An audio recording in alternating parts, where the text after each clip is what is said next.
Thank you for joining me. I'm Alex, and I want to talk about Peloton today. What they do is they make exercise equipment. They also make, services, as in interactive sessions and whatever else they're trying to do right now. Current price $156, which gives them a market cap of $45.6 billion. Dividend is zero. With the company being as young as they are, I really don't expect that to change anytime soon. Revenue $1.8 billion, which is up about 100%, just under. Earnings negative $72 million, which is down from a loss of $196 million. And I don't know how Yahoo Finance calculates the PE, but apparently that gives them PE of 131. PE was reported at earnings day, it's not the full year. So forward PE listed at 385, which is obviously not great. Total assets $3 billion, total liabilities $1.3 billion, which gives them a total stockholders' equity of $1.7 billion, and obviously very nice increase of the balance sheet there. Going from 403 to 1.3 billion is pretty nice. Risk factors, there's Apple, there's other people.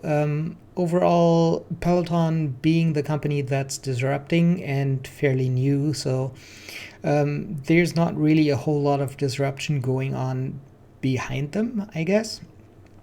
But Apple is trying to get into the same kinds of services, and obviously there's going to be other companies on the services side, not necessarily on the hardware side, but exercise equipment gets smarter every day as well. So clearly there's competition there, and there's a risk that people will catch up and create a better product. So even a company like this, not without any risk.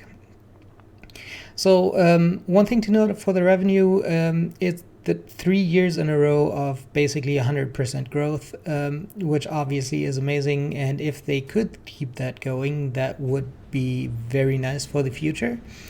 And if you're looking for a growth stock, 100% growth is kind of all you can ask for, really. Don't really think I've ever seen a company with more than 100% growth on significant revenue over 3 years. So definitely a growth stock.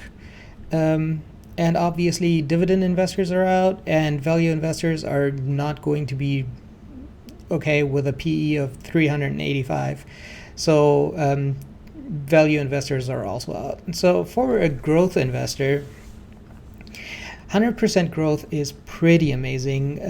The problem is that the market cap is still almost 30 times the revenue. So even at 100% growth, it'll take a few years to catch up to a decent valuation based on revenue, and probably even more to get a decent valuation based on earnings.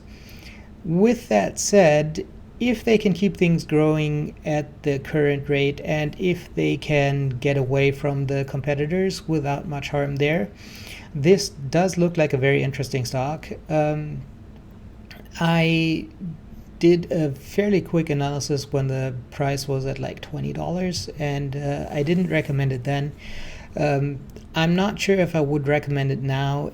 For me, it just takes way too long to get to a decent valuation based on PE, but I'm more leaning towards value investing than growth investing. For a growth investor, I think this stock looks very interesting, and I think it's definitely worth a closer look. That's it for me for today. If you like this video, make sure to subscribe. I'm coming out with more videos every day before market open. I hope you have a successful day.